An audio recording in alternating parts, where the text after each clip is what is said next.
And welcome back, everyone, here to Live Now from Fox as we continue to bring you the very latest, as always, right here on Live Now. Well, it has been now 2 attempted assassinations on Donald Trump. The first one, of course, Butler, Pennsylvania, and still lawmakers still are demanding answers to their questions in a timely manner here when it comes to a little bit more about the shooter, about who took out the shooter, and so many questions here. So one of the lawmakers in question that is demanding to get more answers is Senator Ron Johnson, a Republican from the great state of Wisconsin. Thanks so much, Mr. Senator, for joining us on Live Now from Fox. And what is some of the key answers that you guys are looking for when it comes to this investigation?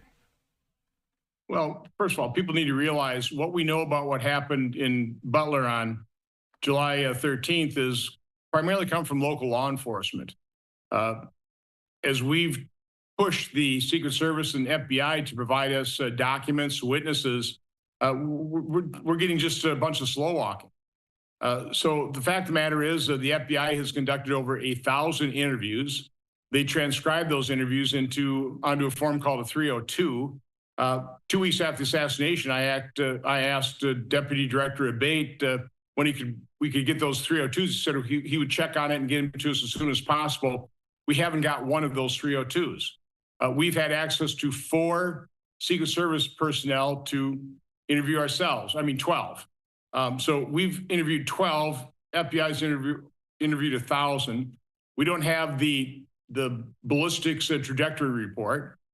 We haven't seen the autopsy. Apparently, the House subpoenaed it. Our chairman aren't subpoenaing these records yet. We don't have a toxicology report.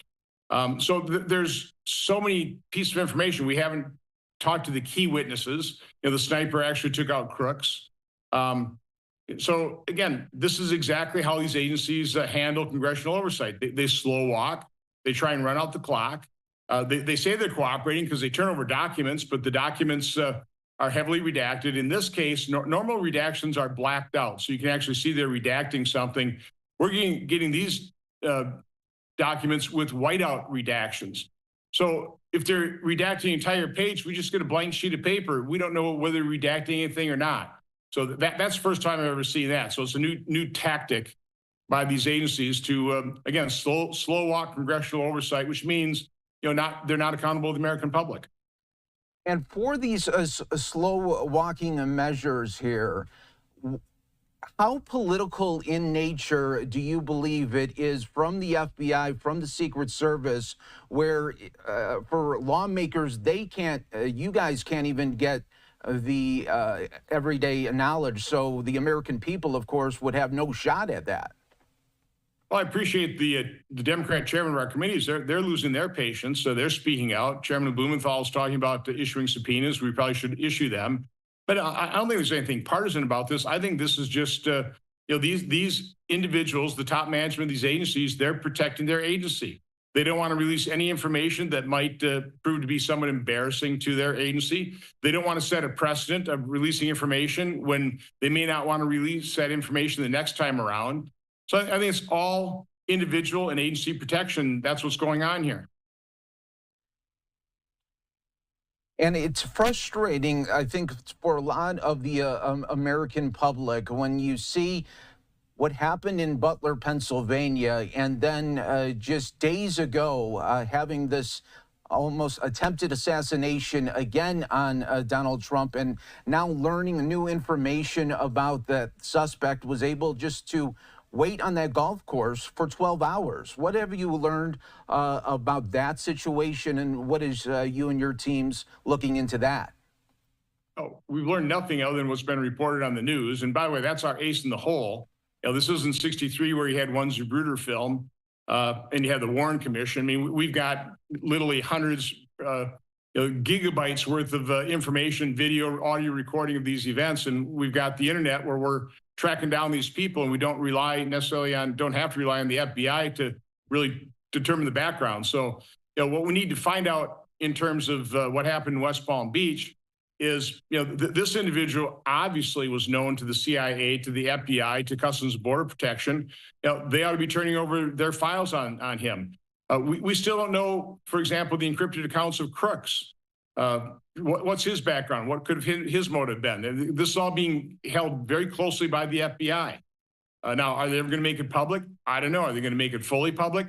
I can't answer that question. But if history serves as any kind of guide here, they're not going to be transparent. They haven't been transparent. And you would think in the matter of the crooks, when we go back to Butler, and you had really all of that video evidence from just people that were in attendance and showing and trying to get law enforcement's attention about showing that we got this guy on the roof there. And it would seem that with more video evidence that is out there, that FBI and others would want to come out and say, okay, this is what happened, this is the timeline. But the vague timeline still is very apparent. Yeah, I mean, I've been saying that if you wanted to run an investigation that was designed to heighten suspicion and drive conspiracy theories, this is how you do it. Local law enforcement, when there's a tragedy in their community, they hold press conferences the day of the tragedy. It's always incomplete, it's preliminary, but they tell the public what they know. Then they revise it almost on a daily basis, sometimes multiple times per day.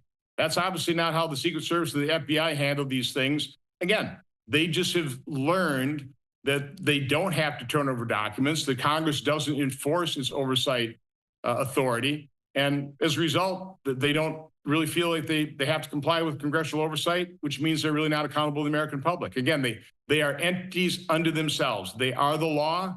They hold themselves above the law and, just run up the clock.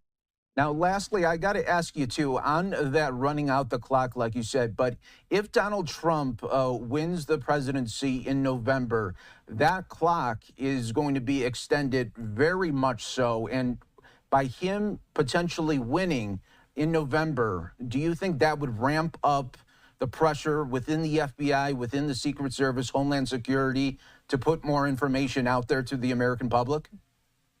Well, it absolutely would. It's going to depend on the individuals he would choose to put into those places, see if he's going to fire people, and then put people who actually are determined to get the truth out to the American public. But again, these agencies, they didn't cooperate when President Trump was in office the first time. President Trump, toward the tail of his administration, certainly knew of our investigation. He knew we needed documents out of these agencies. He declassified them. We never got the documents.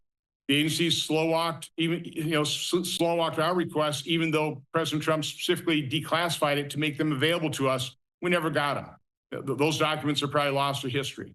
So again, we've got a real problem with these federal agencies who truly believe that they are not accountable to the American public. They're only accountable to themselves. That's dangerous in a democracy. And do you think that these federal agencies, the FBI, Homeland Security, that the American people will just start to forget about what happened? Because Butler, Pennsylvania, that was a major incident involving a former president. And do they think actually that people are going to just we'll forget about it?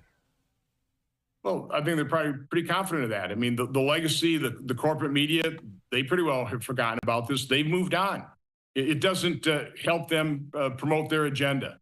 And so, no, this is a real problem.